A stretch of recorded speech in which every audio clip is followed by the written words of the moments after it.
Tere tulemast tagasi minu kanalile.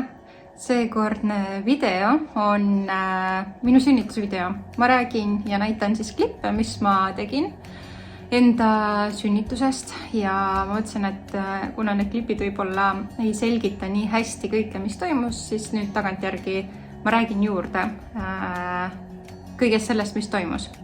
Mul on siin Allan ka beebi, kes on tänaseks juba 3-nädalane. Ja ta on väga tubli, ta kosub, ta sööb, süüa võiks kenamini, magada võiks võib-olla tsippa paremini, aga ma arvan, et see on seotud selle söömisega. Nii et jah, oleme vaikselt enda rütmi nüüd juba sisse elamas ja on olnud niisugused esimesed ärevad nädalad siis, mis nüüdseks hakkab mööda minema, mis on väga tore. Et läheb selliseks rahulikumaks ja mõnusamaks olemine. Aga sellest kõigest järge mööda. Alustame siis algusest.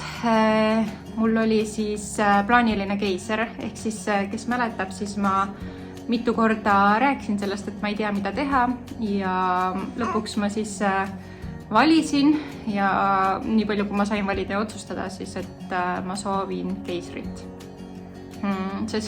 See hirm sünnituse ees oli ikkagi päris suur, mul oli ühe korraga libatuhud ja see andis ka oma tõuke sellele, et minna keisrile, sellepärast need valud ikkagi juba olid päris hullud, mul oli mingi 5 tundi valusid, ma ei tea, päris pikalt. Ja me isegi läksime haiglasse juba, et minna kontrolli, aga siis, kui me sõitsime haiglasse, siis need kadusid ära. Ühesõnaga, me tulime koju tagasi.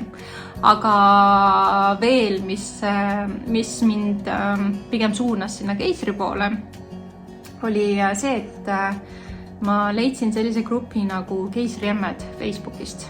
Vist on selle nimi Keisriemmed.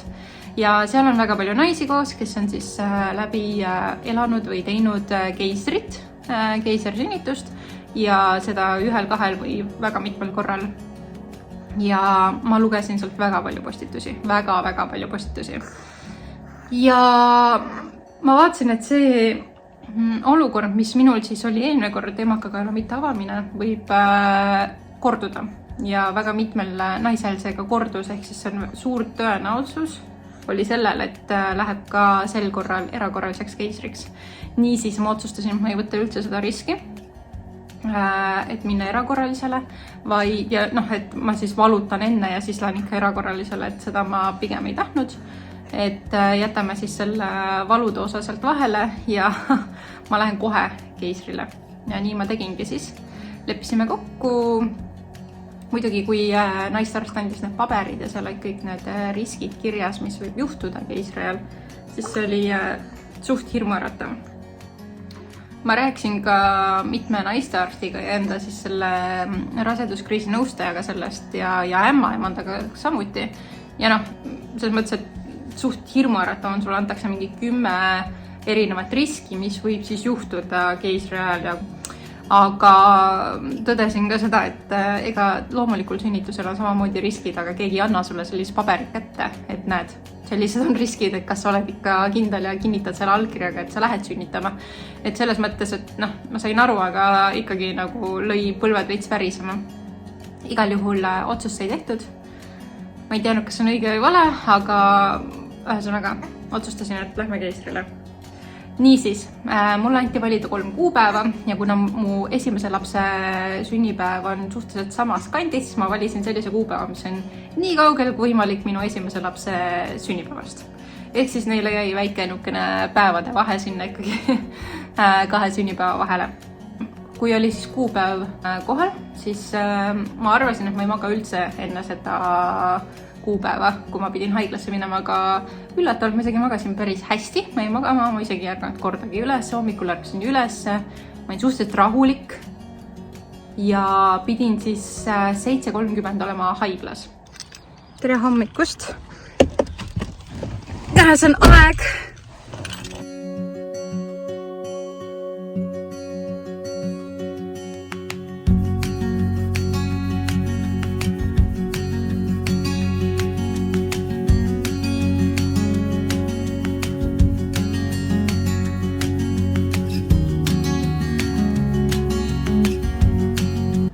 haarame nüüd vastuvõtutoas. 7:30. Kohe peaks hakkama see läbivaatus ja siis suunatakse edasi ülesse. Läksin kohale, ma olin rahulik, ma olin suht rõõmus, nagu rõõmsameelne, ma ei olnud väga närviline. Läks niisugune elevus või selline, no veits ikka olen närvis, on ju, sa lähed opile. Et noh, mingi närv on ikka sees, aga ma suht chill, ma ütleks enda kohta. Algus läksin sinna, mul võõdeti seal mingid vererõhku, mingid pabereid täideti, panin kohe riided selga. Siis, kui riided olid mul seal vastuvõtus selga pandud, siis meid saadeti ülesse teisele korrusele, kui ma ei eksi. Ja see on siis opiplokk. Opiplokis on ka ülesärkamistuba ja mis on siis opijärgne tuba, siis mind ja mu Peika viidi sinna tuppa ootama. Me ootasime seal tükk aega, kuni sinna siis tuli ämma emand, kes siis meiega oli seal koos ja vastutas selle eest, et kuidas me seal oleme ja mis meist saab ja ühesõnaga hoolitses meie eest. Nüüd meid toodi ärkamistuppa. Eelmine kord minu meelest ma olin ka selles samas voodis siin, kui mul oli keiser. Ja nüüd me ootame, siis tullakse varsti, valmistatakse mind ette. Ja siis siit viiakse opile ja siis tuuakse tagasi ka siia. Ja ma saan ka aru, et see laps tuuakse vist kohe peal sündi siia. Vist. Igal juhul praegu ma ütleks, et päris rahulik on olla, üle ootust rahulik. Ja selline kõik läheb hästi, saab hakkama. Nüüd ootame veel siin. No selles mõttes, et rahulik on olla, aga istuda ma küll praegu ei suuda, kõndida ringi on palju parem. Aga no hoopis teistsugune kogemus on niimoodi tulla ikkagi sünnitama, et valus ei ole ja saad rahulikult olla. No nii rahulikult, kui sa suudad olla. Praegu on enam-vähem. Ma sain tilguti, ma sain mingit antibiootikumi kohe, veel mingid ravimeid mulle pandi ja tilka pandi kohe kanüüliga veeni. Ma ei tohtinud ju olla söönud ega joonud alates 6 tundi enne siis kella 7:30. Ehk siis ma sõin tegelikult viimati kell 11 õhtul midagi sellist. Ma tegelikult läksin juba magama ja siis ma olin mingi, oh my god, ma sõin liiga vähe, et mul läheb hommikuks kõht heaks. Ja siis ma läksin voodist välja veel ja sõin mingeid võikusid, midagi sellist. Tegin endale juurde veel mingi 11 aega, midagi sellist. Aga pandi need tilgad, värgid, särgid. Siis tuli arst. Opiarst siis tutvustas ennast, rääkis, vaatas üle minu eelmise armi ja jah, niimoodi mind ette valmistati seal. Siis anti riided ka Siimule, Siim pani need selga ja jäi ootama sinna. Mind siis viidi vahepeal juba opiruumi. See oli 7:30 läksime haiglasse, siis 8:30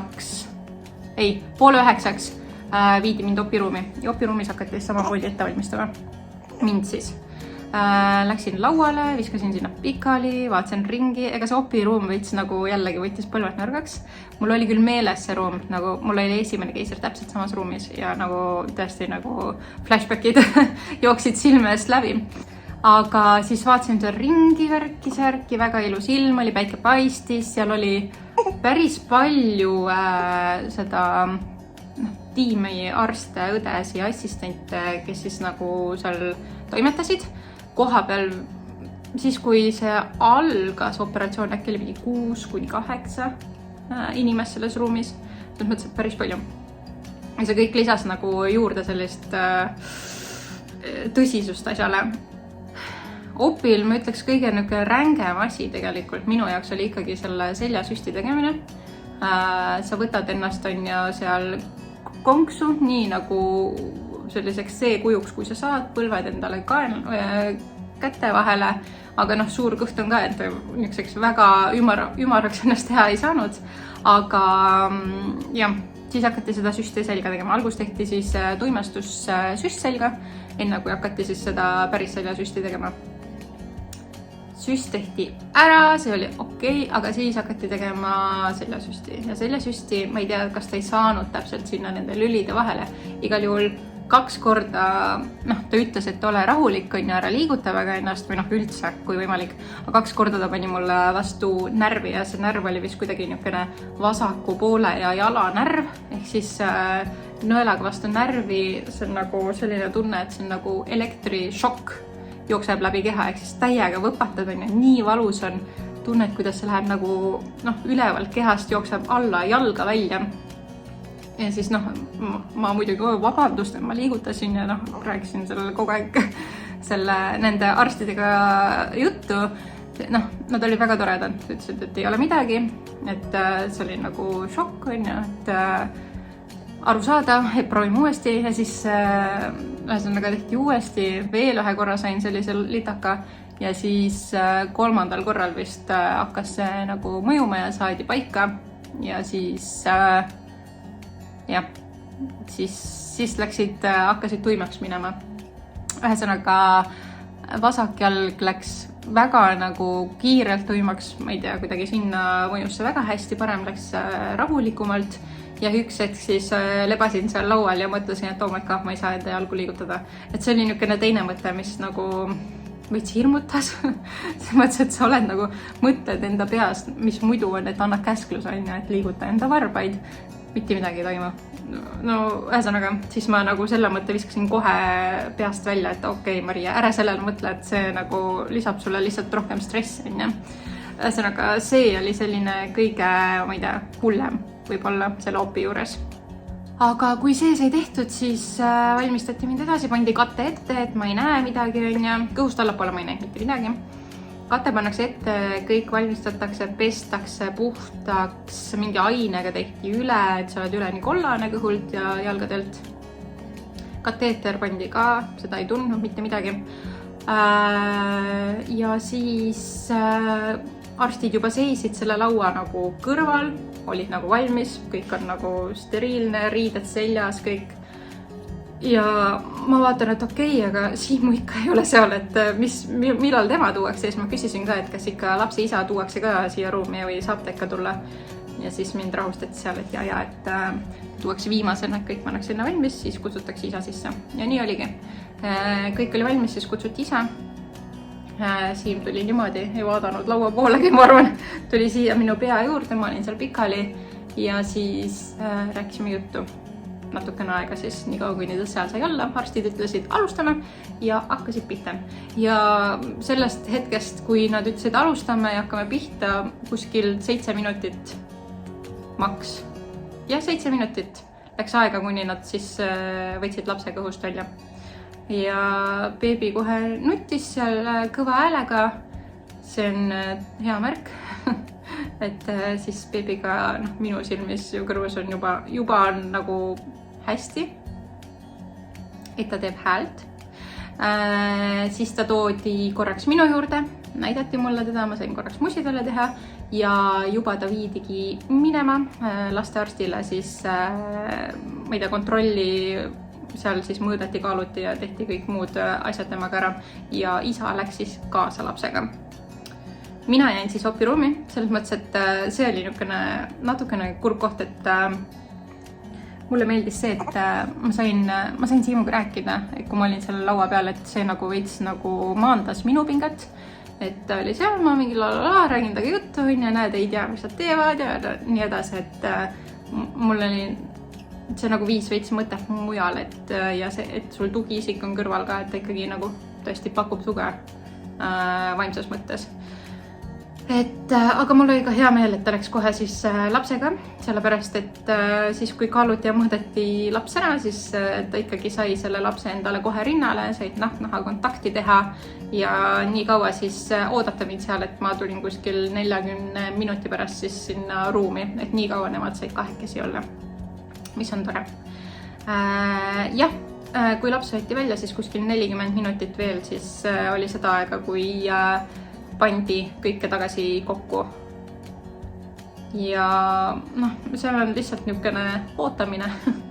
See mõttes, et mõtled oma mõtteid, mõtled mitte nagu hulle mõtteid mõelda ja ootad, et see siis läbi saaks. Üks koht oli, mis oli selline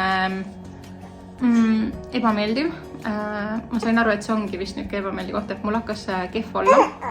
Mul tuli iiveldus peale. Ja arstid nagu kohe ütlesidki või assistendid, et see ongi nagu kehv koht, et see läheb suht ruttu üle. Aga et midagi ei ole teha, et kannata ära enam-vähem. Ja siis mulle pandi oksekaus ka, et ma ikkagi proovisin paar korda seal öökida selle peale. Nad vist kuidagi pesid või tõssid soolikaid või midagi tegid seal igastahes. See oli nagu nii halb hakkaväkitsi, et Aga kuna midagi kõhus ei olnud, siis ega midagi välja ka ei tulnud, et tõesti nagu lihtsalt proovid seal nagu kuidagi hakkama saada. Aga mingi 3-4 korda ööksin ja siis juba varsti sai üle, aga väga rõve. Tõesti nagu nii halb on olla, kui nad seda teevad. Ja jah, loputasid seal, panid kõik kokku, õmblesid kõik kokku ilusti kenasti ja nagu ma ütlesin, 40 minutit hiljem mind siis tõsteti teise voodisse ja tänasin kõiki ja mind sõidutati siis sinna opijärgsesse ruumi. Opijärgses ruumis muidu ollakse kuskil 2 tundi, aga meie olime natukene kauem, sellepärast et väga palju sünnitajaid oli Pelgulinna sünnitusmajast tollel ajal. Nii et ei olnud kohe saada tuba, aga me siis ootasime seal mingi, ma ei tea, 2,5 kuni 3 tundi maks. Ja siis me saime endale peretoa. Seal ruumis siis mõõdeti kogu aeg vererõhku, palavikku. Vaikselt oled seal, on ju, külmavärinad on peal, vappekülmad. Oled teki all seal, saab Peepsuga koos olla, teda pandi mulle rinnale või prooviti panna siis nii hästi või halvasti, kui seda saadi. Ja siis ma hakkasin proovima vaikselt enda jalgu jälle liigutada, et vaikselt hakkad tundma, et okei, natukene nagu nüüd juba saan tõsta jalga, okei, natukene saan varvast liigutada ja siis ma kohe küsisin, et kas see, kui ma hakkan ise nagu rohkem liigutama, tõstma ja proovima nii-öelda seda liikumist kiirendada või nii-öelda, ühesõnaga, proovisin kogu aeg seal liigutada, et kiiremini saada neid jalgu endale alla, siis ämmaemand, kes seal oli, ütles, et jah, et proovi vaikselt tõsta, liigutada ja seda ma siis seal tegin. Ja päris hästi tulid ikkagi jalad tagasi, tundlikkus tagasi, et parem jalg tuli kiiremini ja vasak aeglasemalt, nagu ma enne ütlesin, siis midagi läks rohkem vasakule. No nii tehtud. Tegelikult laps sündis juba 3 tundi tagasi. Me oleme siin opijärgses ruumis. Taastume. Peepsu on praegu siimas üles. Ja mina siin pikutan, sain just vett. Ma küsisin juba ammu vett, mul on niuke janu olnud. Ja ma lonksu vaheval üritan seda siin vaikselt juua, aga see on nii hea külm vesi. Oh my god. Aga muidu on enam-vähem. Jalad juba liiguvad. Saan juba parvaid liigutada. Väga vahva on. Keisri see arm või lõige annab tunda, aga ma olen saanud juba valuvaigestit ka, nii et ma ei tea, praegu on enam-vähem, ma loodan, et hullemaks väga ei lähe, aga eks ole näha. Ootasime seal selle aja siis ära ja arst käis, rääkis, kuidas op läks, ütles, et mu eelmine arm oli tõesti, ei olnud väga heas korras, oli veits õhuke, nii et kui ma oleks läinudki loomulikule sünnitusele, siis oleks võinud minna nii ja naa, et ma arvan, et ka selle nagu info põhjal mul oli hea meel, et ma valisin keisri, et see arm siis loomulikus sünnituses ei rebenenud. Ma ei jäänud sellele võimalust siis nii-öelda rebeneda. Ja jah, küsisin, kuidas läks ja ütles, kõik on väga hästi. Kui ma tahan veel sünnitada, see on kindlasti keiser. Rohkem mul nagu ei ole variantigi loomulikult sünnitada. Ja et kõik läks väga hästi, et mingit kõrvalkaldeid ei olnud, mis on imetore. Nagu ma ütlesin, kõik need arstid, assistendid olid väga toredad. Ma seal kõnetasin ka mitu korda mingi assistenti, et mis hääl see on ja mingi masin piiksus seal, et mis nüüd toimub ja mis nüüd tehakse. Et ma küsisin seal küsimusi, olin võib-olla natuke selline nosy neile. Aga see nagu rahustas mind, kui ma saan küsida. Et selles mõttes kõik olid väga viisakad ja toredad. Siis kui me ootasime selle aja seal ära, siis mind viidi siis ja beebit kärutati selle voodiga peretuppa. Ja jah, me jätsime selle ämmaemandaga, kes seal oli hüvasti. ta kiitis, ütles, et sa oled väga tubli. Kiitis seal mingitele valveemakatele, kes seal siis sünnitusmajas nendes peretubade palatite juures oli. Ja jah, ütlesime tšau ja aitäh ja tema läks oma teed ja siis hakkas taastumisaeg. Kõik, kes on keisri läbi teinud, need teavad, et see esimene püstitulek on väga raske ja seekord see oligi väga raske, et ma olin voodis kell 9 hommikul hakkas mul sünnitus, siis ma olin voodis ikkagi suht mingi kella 7-8 õhtul. Et ma proovisin küll nagu istukile tulla ja nii edasi, aga mul ikkagi hakkas paha pea, hakkas ringi käima, läksin tagasi, kuni ühel hetkel tahtsin, et kateeter välja võetaks. Siis ma hakkasin sundima seda, et proovisin istuda, tagasi pikali, istuda, tagasi pikali. Proovisin seista, tagasi pikali, kogu aeg käisin niimoodi proovimas, kuniks siis lõpuks seisin veits, siis nagu tatsusin natukene, okei, tagasi pikali, et kogu aeg nagu proovisin seda piiri veits kaugemale viia, kuniks siis oli nii, et ma sain juba mitu sammu teha ja püsti olla, et see oli okei. Siis jah, võeti see kateeter välja ja hakkas tavapärane taastumine. Voodist tulek ja minek oli väga valus ja raske. Kõhtu ju kasutada ei saanud ja see oli ka valus.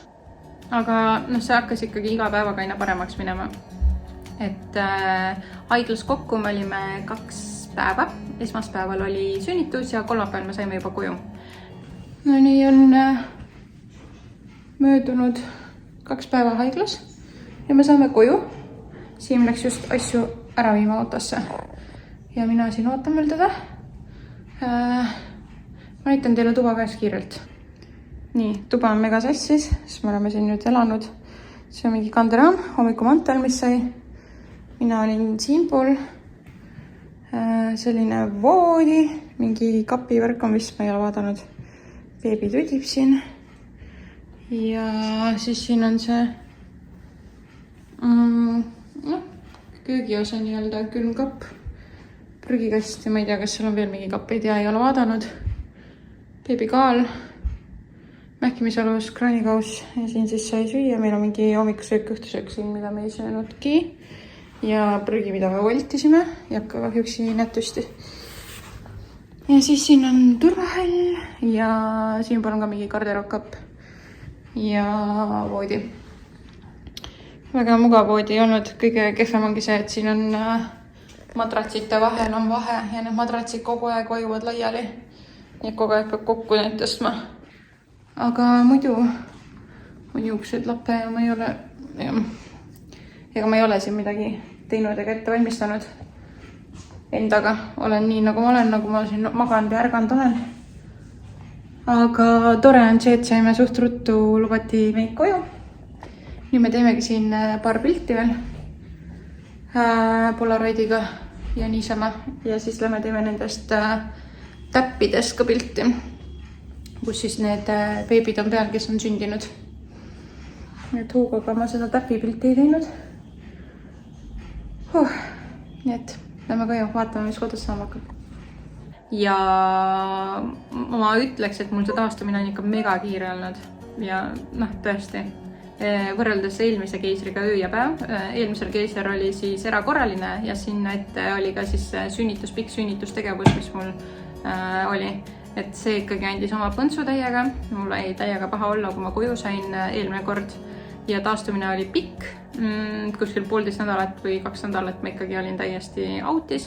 Siis seekord ma tulin kolmapäeval koju ja ma ei tea, paar päeva veel võib-olla olin selline veits hell, aga siis juba oli täitsa okei, et ei olnud midagi. Ja veritsus kadus ka väga kiiresti ära.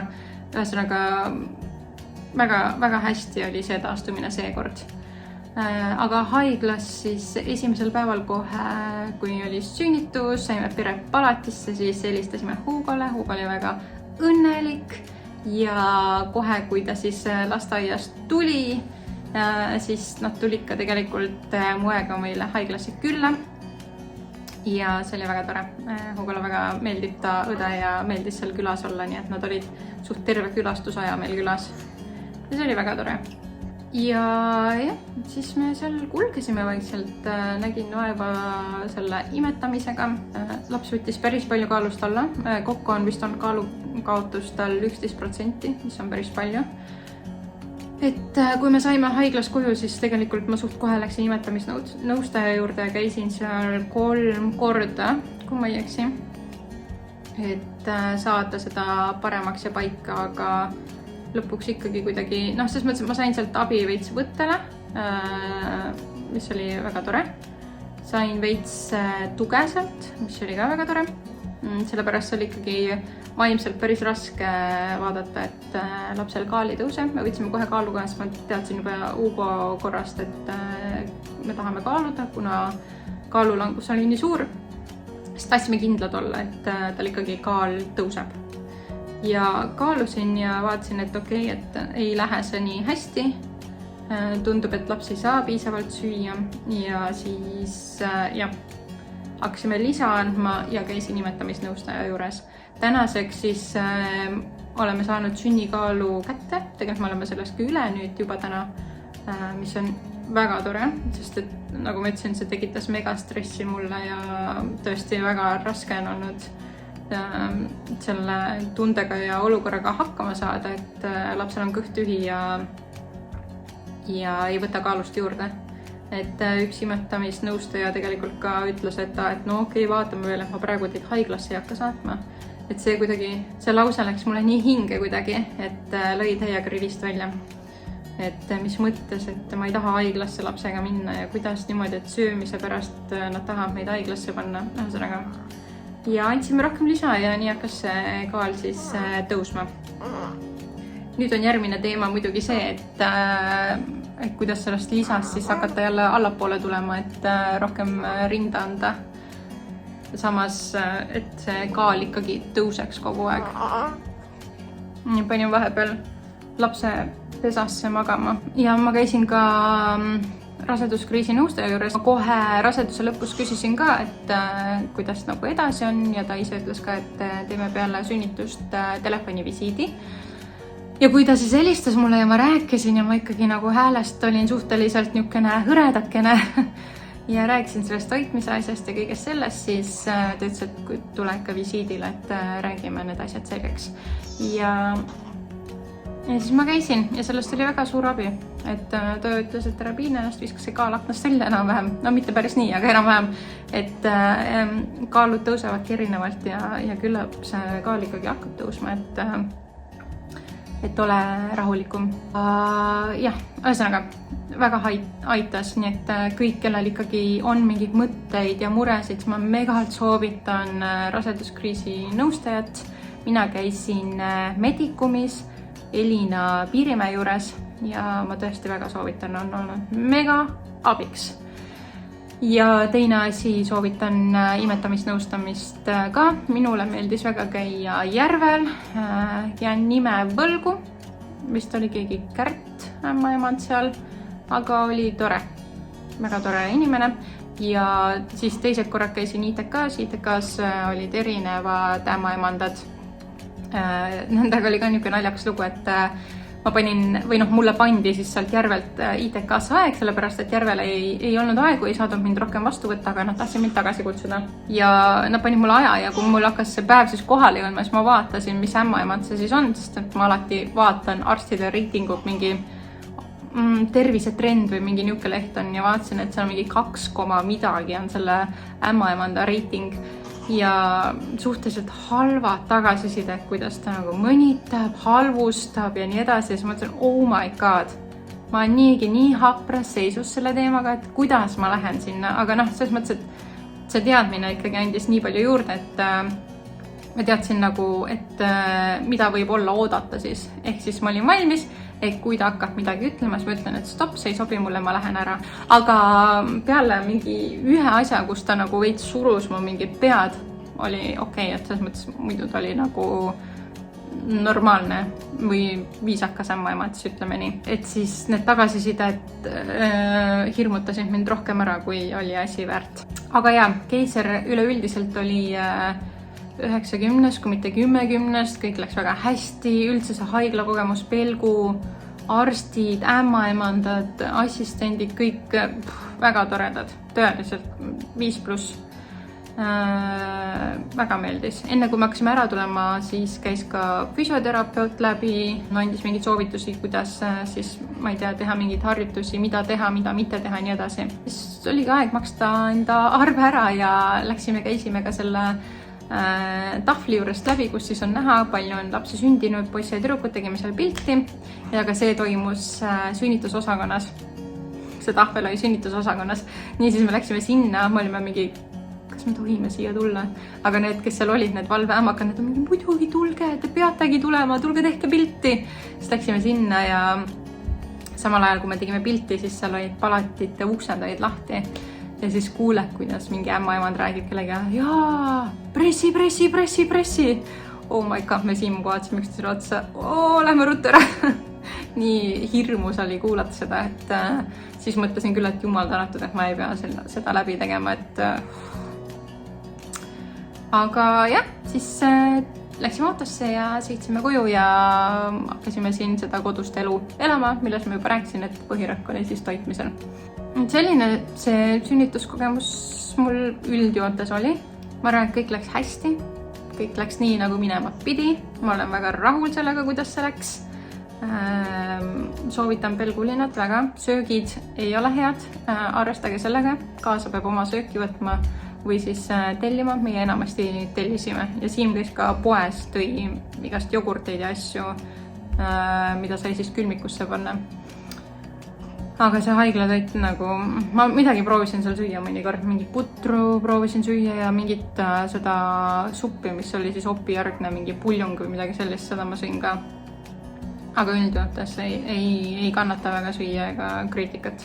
Selline see video oli, ma loodan, et sulle meeldis, et see andis sulle mingit infot võib-olla, kui sa oled rase ja tahad natukene midagi teada või mingit infot saada, siis mina otsisin ja vaatasin ja kuulasin ja lugesin igal pool kõike, mida sai siis enne keisrite sünnituse ajal ka, et minu jaoks on see info kogumine mega oluline, see annab mulle südamerahu, mida rohkem ma tean, seda nagu mõnusamalt ma asjale vastu lähen. Kui sul on küsimusi, siis kirjuta mulle kommentaaridesse, ma vastan hea meelega ja näeme juba järgmistes videotes. Tšau!